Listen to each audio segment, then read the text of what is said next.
Okay, so we waited a month between the last episodes of Stranger Things and these two concluding episodes, which totaled about 4 hours of watch time. Um, I watched it, and uh, it was a lot. It was a commitment, I will say. You have It to was a commit to watching commitment. these. Did you? I didn't think I would, and I actually tried super hard for a long time, but eventually, I had to like look at the time, like how much time is left, especially when I got to episode 9, like the finale episode. It's like Yeah. it's 2.5 hours. I mean, they're both movies, 1.5 hours, 2.5 hours. And I'm not saying I was looking at the clock simply because I was bored. I actually waited until like it was one of those scenes when they were just sitting around and talking. Yeah. But the simple fact that I think there was so much happening in 2.5 hours, but there were still I just felt like the flow of the show, it could have been tighter. I think you've mentioned this That's before. yeah. I mean, as I was watching it, I know previously I had said these scenes, these cuts didn't have to be half as long as they are, and they really. It's like they're trying to break a record for longest streaming duration and like attention, retention. But like, my gosh, as I was watching this, I just thought like, how long do we really need to establish this? The feet or the shoulders. It's it didn't add anything. I think there was a lot of you could have wrapped this up in 20 minutes, and they chose to do it in 4 hours. That's okay. So I think for the first time throughout the season, what I started to realize was this show, volume one, I thought every episode had enough going on that it was deserved the runtime. Yeah, There was very few moments where I thought there was things were dragging. In this, like last two episodes, I felt like there were times where legitimately they could have, I don't know, and I think episode 9 probably taken 15, 20, even 30 minutes out and would not have lost much. Because, like you said, there were shots where they were just, I'm like, I get it. We have seen this guy like 20,000 times before. Do we really need to build it up again? At times it worked, like to establish the drama and everything else. But then there were other times where I just thought it was dragging a little bit. We were like, okay, we've seen this. We know what's going yeah. on. Let's kind of The go. Master of Puppets scene was cool as for any metalhead, anybody who's a Metallica fan. Like, yeah, I love that. yes, Yeah, no, that was fun. Yeah. but it added nothing. It added nothing. It was I really thought they just would do it better. me I too. felt like, yeah. It's like you could have had a lot more bats. You could have had some real dramas, like a real light show to make it feel like a concert experience, to make it metal. But it ended up just sort of being a guitar solo in the middle of a show. That's I'm like, okay, when it started, I was like, okay, I like it. Let's go, let's go. And then it just there was so I think this is where maybe a little bit of the editing had an issue because I felt like the show's narrative, how do I put this? So there was so much going on at this point in the episode that they just didn't have enough like, he gets going with his guitar solo and then they're cutting around to like the three other things that are happening at the same time. And Yeah, they don't really establish why he needs to be playing guitar at all. that, yeah, come to think of it, Why? I'm like, obviously it was to get people their attention, right? Like that's the idea that, and Is the that it? noise would, that's, I'm assuming Because I know, that's like, there's a reason that we hear the Kate Bush song over and over and over and over and over again. It's her favorite to song, keep and her that's alive. what keeps the Yeah. demons away. Fine. Why we like? Okay, I like Master of Puppets. That'll keep the demons away. But now I have to play it. It seems sort of like an opportunistic cash grab. Get Master of Puppets up in the charts. Yeah, I mean, well, I mean, it was like whatever song they could have done a lot of other things. It was in the trailers for like even when they first initially teased season 4. So Was it? I think so, because that's the first time we saw the guitar solo part. It wasn't when they had it in this Volume 2 trailer, but they also had it well before then. I'm pretty sure it was in the initial season 4 teaser. Like it was one of those. It was basically like this big montage, and then one of the shots was him riffing on the guitar, and they were like, "Oh, Volume 1 came out. He's obviously not doing it there." So they were like, "He must be doing it in Volume 2." And so people Yeah, were waiting for that for a long time. So I think that was one of those moments. It's definitely visually is great. I just think it didn't land as well primarily because they had so much happening that they couldn't, which is weird because you're like, if you have 2.5 hours, how could you end up in a situation where you just didn't have enough time to spend with a moment like that? It's the first time they did the Kate Bush song, there was like the narrative focus was there to like hang with yeah, that moment. And I felt like in this episode, they simultaneously had too much going on, but then at times not enough going on. Like there were the slow moments of the show made you look away, whereas in Volume 1, I think there was never a slow moment when you looked away. There were still some great character moments, like when Hopper and what's the name of the why am I forgetting Winona Ryder's character's name? Winona Ryder's character. Well, I don't know. well, Hopper and then his and the Winona Ryder's character. Is Miss it Marge? Byers? Is it Huh? Byers? Is it? Something That's her Byers. last name, right? That's her last. That is her last name. Ms. Forget what Byers. her first name is. You know what? Let me look it up. It's gonna bother me. All right. I'm gonna type in Joyce. Yeah, that's it. Joyce. Look at Joyce that Google. Byers. Joyce and Hopper when they were in that warehouse or that church that is a stash for the Russian smuggler in in Yeah. um in Russia, and they have this moment where she sees like the scars on his back, and they're just sort of they're The they sexual finally get tension is to have a rising. moment with each other. Yeah. Like that was built well. I think that was one of the more emotional because like you can that relationship has progressed I think at a more natural pace than some of the other relationships in the show. And Yeah. It was nice to see the adults get a moment of yeah, romance and reconciliation. Um, yeah. Yeah, let's talk about some more of the plot details here, just while we're at it. So, a big spoiler is that Eddie dies. yep. Oh, wait, hold on. I didn't even put up this. Did we? I Should we don't know take if we it? put up the spoiler warning. Uh-oh. Let's take two. Spoiler warning if you haven't seen the show yet. If you haven't seen the This is show the yet, after show. So technically, you should have seen the show before you came to yeah, see this. this is your So, fault. okay. Eddie dies. Eddie Eddie, dies. what? So yeah, Eddie dies, and I was thinking, honestly, they brought this character in this season. It would have been the I think the better move to kill anybody else who's been here for a couple of seasons. The Well, emotional impact would have been stronger, and it would another have changed the spoiler. dynamic of everything.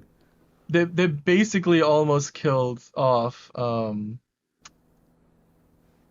what's Max. Max is because at the end there's that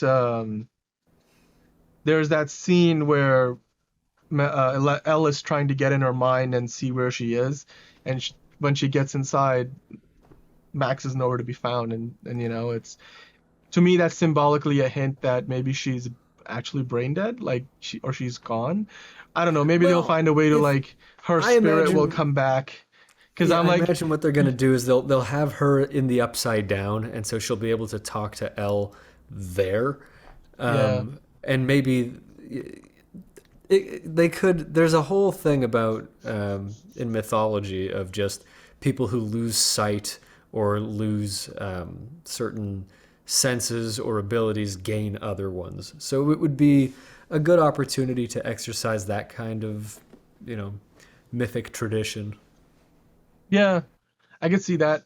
I thought her character actually talking about Max, I thought her character was given a lot more to do. Well, let's see. So in the last season, season 3, where they introduced her, they gave her a lot to do. But I think in this season, they gave her especially as an actor, like a lot more weight to carry. Like I hope in terms of what her character was meant to get across, especially that scene where she's sitting and like basically goading Vecna to come and take her, and you start to see her like finally like the kind of thing that her therapist at school would have wanted to like have her say out loud in front of her and then talk it through. She's sitting there and saying all of that stuff, and then the seamless transition from all of a sudden why am I forgetting the kid's name? Her boyfriend. It's not Mike. It's not Dustin. The basketball player kid. Anyway, like the point is like he starts to. We've watched the show, I promise. I know, no, we've all seen the show. I'm bad with character names. I literally am. I'm like Joyce Byers, like she's one of the faces of the show. Anyway, so like she's confessing all of these like dark secrets, like the deepest, darkest things in her mind, like how she felt guilty for almost wanting Billy to die. Although like the way she screamed out for Billy in the season 3 finale, it sounded like maybe she was exaggerating a little bit. Maybe she did. Yeah. Well, she was trying to bait Vecna over, right? Right. But the point is like how seamlessly it transitions into like the nightmare world, the inside her head, and then we cut to her eyes going completely blank, and and you see like what her boyfriend again, who's trying to get her back. Again, that's gonna bother me how I don't remember his name. His name's Lucas. Lucas. God, you think I would know every single one of those core 4 guys' name? I probably do really actually. Honestly, they don't do a great job at establishing all of the real relationship. They all just sort of feel like updated Goonies characters in a way, and they turn Will. They create a whole love arc and a whole coming to terms with his sexuality, but like never saying it explicitly in the show. There's that whole arc there. There's a lot of the speeches in these last couple episodes were just. I felt a little uncomfortable about that. Like they were building up for a payoff with Will's character that never happened. It's sort of I sort of get like maybe their response to that would be that they leaned into and if this was happening in real life, you wouldn't all of a sudden get a payoff straight away. This is they're playing the long game with this character. But honestly, what I noticed is that with both of the both of the gay characters, they both are pining for these friends that they have, and they both end up saying, "You just be friends," and like, I'll just admire you from afar. They're both sort of fated to, like, forfeit their feelings and just watch their heterosexual friend be happy. Although if you watched Maya Hawke's character, what's her name? Ethan Hawke's daughter, by the way, Maya Hawke. She plays Robin. Steve's friend, right? Robin, yes. Again, remember the actor's name, but not the character. So Robin, and by the end of the last episode, she's sort of, got her foot in the door with her love interest, right? Well, no, I got the feeling that she was also just sort of resigning herself back to friendship from that scene. I got the feeling that was more like, I wouldn't say first base, but it's a start. It's sort of. Yeah, it's like they didn't totally commit to anything there. Will doesn't have any other love interest. Well, not Will. I'm talking about Robin. I really thought that was like a cute moment there. Well, they met. They know each other. They talked. They were friends, and I didn't get the sense that they were going to be anything other than friends. Well, what gave me the sense, the opposite of what you're saying, is because she starts to like what her love interest starts to go like, my brain just starts running at 100 miles per hour and then words just start coming out and I don't know how to stop, which was almost like literally mirrored the dialogue that Robin like said like at some point either in this season or the season before. Mm. And so that mirroring of that like that those lines of dialogue to me, and then how they're like exchanging glances and all that, I was like, okay, so they're not committing to this like being a thing, but they're No, and saying this is where it's going. that's what I'm saying is they didn't Yeah. commit to it, and the feeling that I got from it was the opposite. It seemed like, oh, well, maybe you'll just have a lot in common in that case, because her whole story up to that point is, I just dumped my boyfriend, like we just broke up. Right.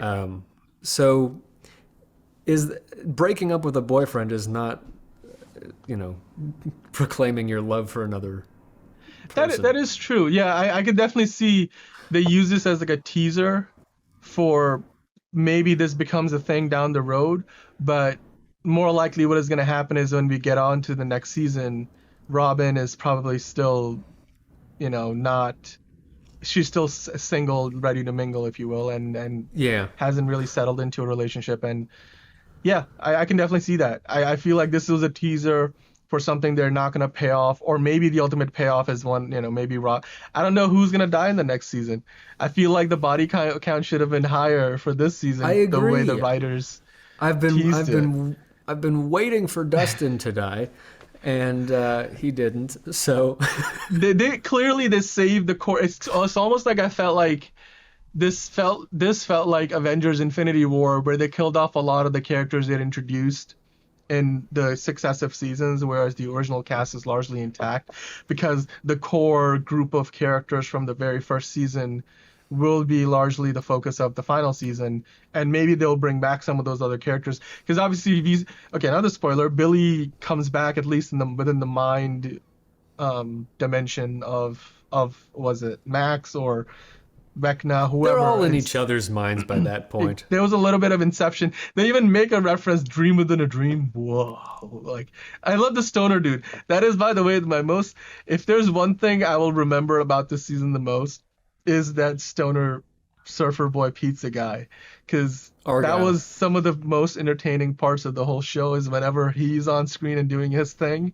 I just, even the part where in volume one he walks into, they go to what's his Dustin's girlfriend's house, and he's completely infatuated with the babysitter, and the way he's pining after her. That was some of the most entertaining stuff of the entire season. And then when they were in this, I think it was the Papa episode, episode 8, where they go to the Surfer Boy Pizza in whatever state they were in, and Yeah. the way they pitch him, like, we're not asking you to do it for free, and here's a Yeah. rolled up stick, and go out there and go to the wonderland of whatever, and while we commandeer, whatever the word is, commandeer your restaurant. I'm like, there's like a suspension of disbelief that you need for those scenes to work, and the You know fact what? that they No, made those are that just work. so the suspension of disbelief is another thing, because it's like the way that they figure things out and the way they piece things together, it's really like some of those bad like 70s detective things where it's like, well, if you spell this backwards, it's a clue toward another thing that vaguely references something else, and that's why everything fits together. And it's like, I don't know. It's That's the thing. This you have to sort of, and this show tries to, in this season especially, because of they had what, 15 hours of TV within this one season, which is more than probably the last two seasons combined or something like that. And to fill that space, I think there was a little bit of unevenness in the overall tone of the show, where sometimes it felt incredibly gritty, grounded, like especially like, for example, the parts where you see Hopper in the Russian prison, right? Like that, some of A that stuff is subplot so which I grueling. did not need at all. And I I was didn't. really hoping, by the way, that that thing was going to get paid off in a more meaningful. It was meaningful to a degree, but it was almost like it's like the fact that they don't physically meet up until after the situation is being resolved. That's really the thing. They spread this out over a month, Yep. and they said we're going to have 4 hours for you to watch at the end of this month. And I thought maybe they'll meet up faster, and that would change up a lot of the dynamics that we've been seeing for the whole season. And we really don't see that until the last 10 minutes of the last episode. I really thought they would intertwine their stories a bit more, and it almost felt a little like attached, like toward because they were like, oh, they're going this really cool adventure, but then we do have to tie it into the main story somehow. So, oh, we don't have to. We could just the mind flayers over here, like the particles going into the monsters. We don't have to go to the States. We can try to help from here because we can't get a chopper, which they eventually did get a chopper to like get them to the States anyway, Right. but not in time. There's a So lot in terms of the pacing. There's a lot of yeah, we can't do that. Oh wait, we can do that. Is it going to work? I don't think so. It works. Like we didn't need the and whole I don't think so phase of the a lot same of these situation things. applied to even Elle and the Bayer kids and Mike because those guys were like 2,000 miles away, and then they were Yeah. like, oh, remote connection. This is how we can help. And then basically all they did for the last 30 minutes of that was hold Elle down while Elle was in the mind and of Max and stuff. So And they leave the whole series pretty open-ended. What we know so far about the next season is these kids, these actors, have aged way more than the characters have. And right. the plan is to do a bit of a time jump. And so they don't really explicitly say what this big foreboding field of gray weeds and flowers and stormy weather is. We don't know what that's going to be. We just know this isn't the end. Right. There's still plenty to figure out in terms of Max's arc and whether or not she's going to recover or what that recovery will look like. But the way that they do the time jump is going to be tricky because it'll be a different part of the 80s. Might even be the 90s. Who knows?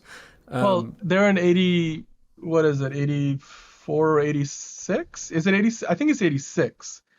Because 84 is like the By this flashback season? stuff when they go to the snowball, which was like last. I think it's meant to Right. be 86 where they are now.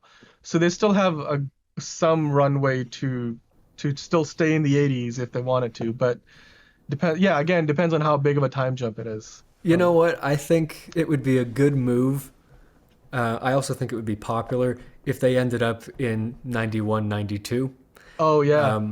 You know, you have, especially, you know, because I know Netflix is the one bringing back that 90s show, right? I think it's Netflix. You might be right. So I'm not 100% it's sure, but there. We've been in the nostalgic 80s for a good few years now. I think the nostalgic 90s are kind of coming back, and they did a But don't good you- job.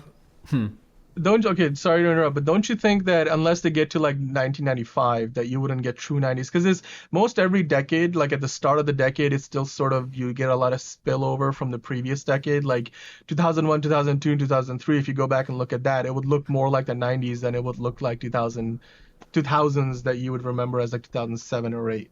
So I'm Well, thinking unless they get into mid here's 90s. what I will say, maybe, but what I'll say is that like in the space of 2 years in the 80s, they've changed people's hair a lot. They've shown That's true. other pop culture items and artifacts that would have shown up. So, you know, there's a lot to work with in any year, but they have a whole decade to work with. I'm not telling them it has to be 91 or 92. I'll tell you this. I'll tell you this much. I did grow a certain infatuation for the babysitter in this episode, or in Oh, this season. God. And I was a little disappointed that he didn't get to do more in the final episode of the show.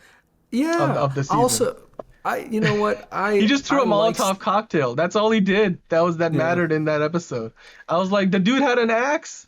Gotta get into the action, man. Like, gotta do more. And then I Nancy know. got her moment. I'm not saying that's not a good thing. I just wish that Steve got to do a little more work.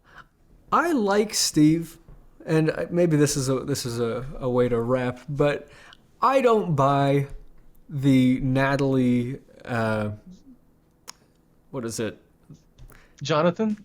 The Nancy Jonathan Yeah.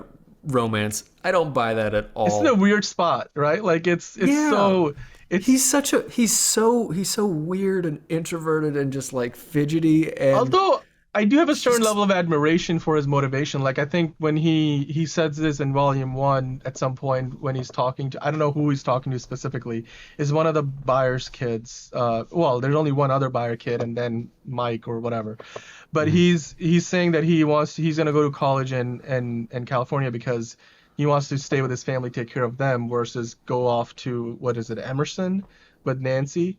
Yeah. I mean, that to me is something that I was like, that's a noble cause that he's going after, that he wants to take care of his family as, with Joyce and everything. But that was before Hopper came back, so I'm assuming things will probably adjust now. They might, I mean, who knows where this is gonna go.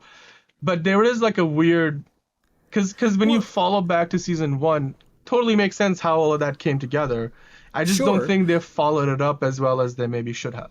Yeah, and like he hasn't had much of an arc. He went from being like, you know, angsty teen whose brother is missing and is like he's got too much on his mind to Yeah. just, a guy who is mostly stoned for this season. Well, even Um, last season, even in season three, he didn't get to do as much because it's almost like they had very specific character goals in mind for him in the first season, and they accomplished exactly that. Like he was the underdog guy who was never gonna be, in the picture with a girl that's way, you could say like out of his league, if you will. But then he like earns his way into that. But then since that first season, I feel like he hasn't had nearly as much to do, and I don't know where Honestly, they're taking his both character. both Byers kids don't do much for the Yeah. show.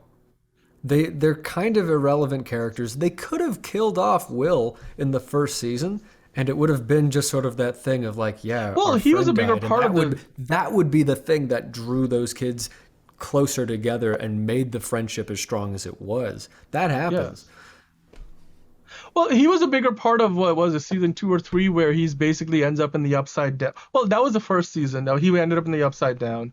Yeah, But I thought he had a bigger role to play. He did he's sort of. It he's feels always just shoehorned kind in of a little there. bit. Yeah, You are right. You are right. He does feel a little shoehorned in, especially at this point, especially in this season. I feel like he was in the background most of the time, and then yeah. anything to set up with his character never got paid off, and you're sort of just left wanting either like do something with that or get rid of the character. That's whenever they must have. I'm giving them the benefit of the doubt that they must have something in mind with the last season, especially because again, it seems like they're pining for that. Bring the original crew back together for one last hurrah, and they're gonna need that because like Billy was that big character they introduced in season three to kill him off at the end to help build up another set of characters, which you then continue with, and it feels like Eddie was that character in this season, Yeah, and then I mean, last season again, is where I they're think saving those big core character deaths for. that is one thing I did like about Game of Thrones is that they didn't care if you had grown attached to a character, they could die at any time. And it changed the Yeah, dynamic and it changed the focus of the show. And in a sense, you end up, you have some basic people who've been there from the beginning to the end, but you get episodes that are about brand new characters sometimes. yeah. And you're just, that's more the nature of life that some people your core group stays the same, but others they come and they go and the dynamics of your life change. That would have been a more organic way to follow the trajectory of the show, but again, it's a show and it's it's doing You know, very well. they, It's popular. I have a feeling some of this is also because they have spin-offs in mind and continuations of stories and stuff. Yeah. So that might be motivating why they're keeping some of these characters alive and they won't even die at the end of the final season of the show. That's probably part of it. I mean, that didn't stop Game of Thrones from killing off half the people that you started off with in the beginning. I know. I mean, and they're doing so many spin-offs now. I mean, so I guess you could say you can have your cake and eat it too. Maybe they're just not going in that direction, what Game of Thrones did. It's also because I think this show, if you look at the original Bible for the show when they were pitching this, the pitching Bible, the original idea the Duffer Brothers had for season two was so different from they wanted to go in a completely different direction than continue the story of the first season, Where whereas did in they want to reality go? what they ended up doing, well, they didn't have something so definitive, but what they wanted to do was go in a more explore because it was called at the time Montauk, like it was based that was meant to be the name of the show. It wasn't meant to be Hawkins or anything. It was meant to be based more in I think like there's an island in the Long Island Sound. Montauk, yeah. Very different. And they wanted to go in a more sci-fi heavy, different sort of direction, get away from creature horror.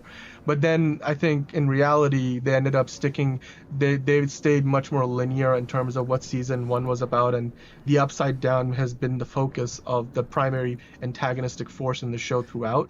Whereas the original pitch was after season 1, the Upside Down wasn't gonna be so much of a force. It was vague because when you pitch a show, you're just mostly focused on fleshing out season 1.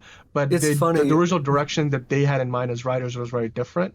But ultimately, it is also determined by Netflix picks up the show after getting denied by so many other outlets. You know, the streaming network or whoever is the one financing your show gets to have some say in that. And obviously, I think, you know, the Upside Down has inspired so much mythology since. So I don't know. Maybe it worked out for the better. Who knows? Maybe we will never know. I know. I got a totally different idea of what the Upside Down even was. I lost you. I'm still here. Sorry about that. I'll be right back. He's in the Upside Down. That's what it looks like. I am in the Upside Down. That is true. I got the impression when I first watched the first season of Stranger Things that the Upside Down was just that black place, you know, where Eleven shows up and she could like listen to Russians having conversations, and they had them on the phone in the Upside Down, and I was like, maybe the Upside Down is where people with psychic abilities communicate. And I was totally on board for that to be what it was. And I didn't even think the show was going to have anything to do with monsters. And I was like, that's compelling enough for me. And that ended up not being anywhere close to what it was. In any case, yeah. How did you feel about this? Let us know in the comments. If you watched it and you thought it didn't drag, let us know. If you had some issues, if you bought a Hellfire Club shirt or something, let us know. It's popular for a reason, so if you loved it, let us know. Hang out with us. Follow us. We're on all the websites, Instagram, Twitter. Why am I blanking on the... Okay. Facebook? Anyway. Facebook, Twitch. Facebook and Twitch. We have a website? We have a website. Oh my god. We have a website. We're such a together production, and we're all over the place. So support us in our efforts to bring you entertaining content. Yeah. Like the show every day. You know, so well put together, but so all over the place. Stranger Things. Yeah. Whew. Yeah. Okay. What's next?